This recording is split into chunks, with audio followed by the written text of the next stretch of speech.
What is going on, everyone? It's Scott back from Croc. It is Saturday. It is a gorgeous day. We're seeing a high of like 20 something degrees.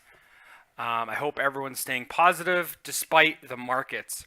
Now, I do want to talk a little bit about the markets here, guys, because not too long ago, the markets were sitting at around 450 billion. And over the past couple of days, and actually this whole week, it's kind of fallen off for the most part, and a lot of sell-off occurred. And as a result, we are seeing the market now at around $385 billion. And we're seeing Bitcoin below that $9,000 price mark, where a lot of people were saying that was kind of the new floor.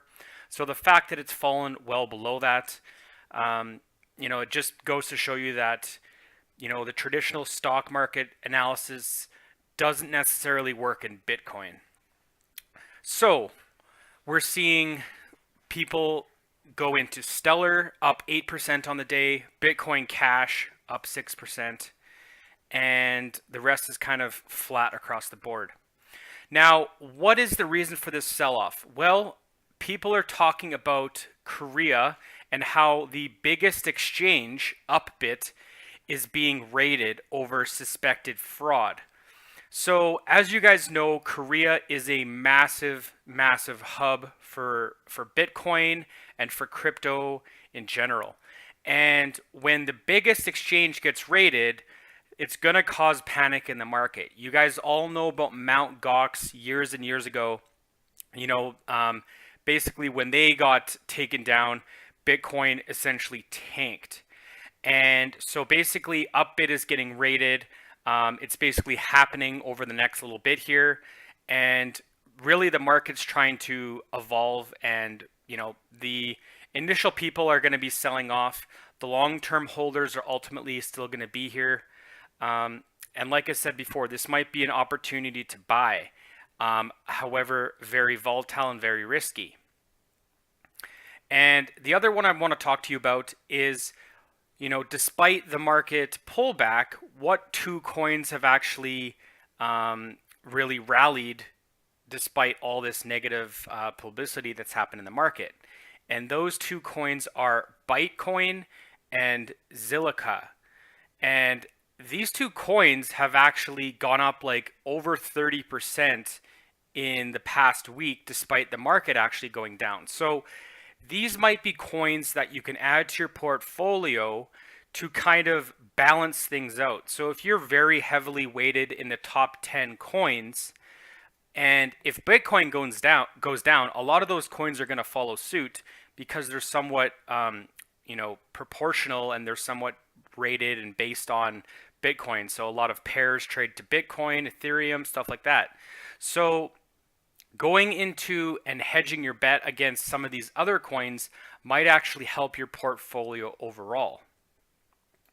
The next thing I want to talk to you guys about is Zimbabwe. So as you guys may or may not know, Zimbabwe has basically suffered from some extreme hyperinflation over the past couple years here at least.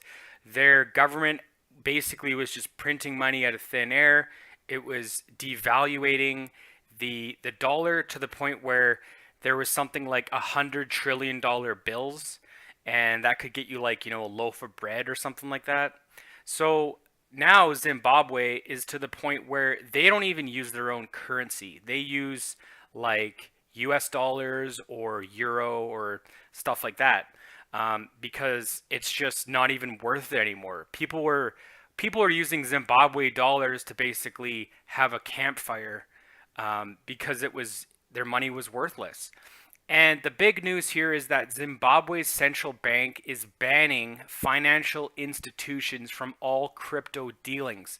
Now, this is very unfortunate because I think Zimbabwe could benefit extremely from using cryptocurrency.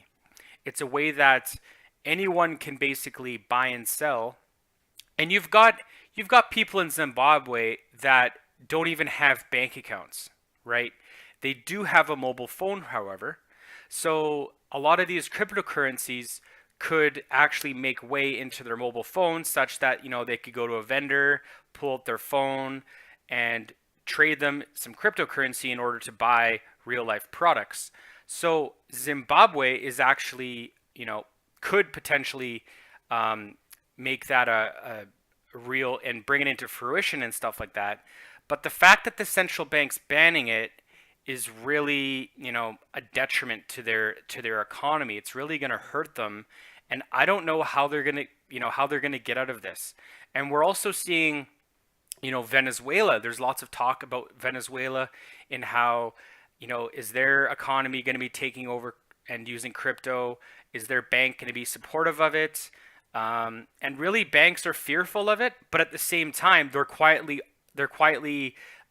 investing in their own kind of coin and their own kind of trading markets and stuff like that. So it's kind of like they say something publicly, but then behind the scenes they're doing something secretly, and it doesn't really give it's false promises and whatnot. So not really cool. And finally, the last thing I want to talk to you guys about here is Cointelegraph. So Cointelegraph, it's one of the main places that I go to get my daily news and all my altcoin updates. And they've actually released this really interesting article about ERC20 tokens. And you hear the term a lot, ERC20 tokens. Most people know that it's based on the Ethereum platform and stuff like that. But what is an ERC20 token? And this page here actually covers all of the FAQs of Ethereum, of ERC20 tokens, how they work, what they're all about, that kind of thing. And it's all very interactive. It's all just in this little document here, and it's explaining it to you in basically human speech. It's not explained to you in a white paper. It's not explained to you as if you're a mathematician and you can understand how the technology works.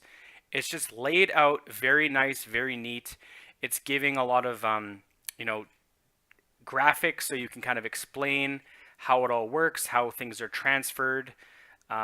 And I'm going to include this in the description section below because I think this can really shed some light and explain to you guys what an ERC20 token is. So with that being said, guys, thanks for watching the video. We're going to be coming out with crypto videos every single day, telling you which ones to buy and which ones to stay away from. Thanks for watching, and we'll talk to you guys later.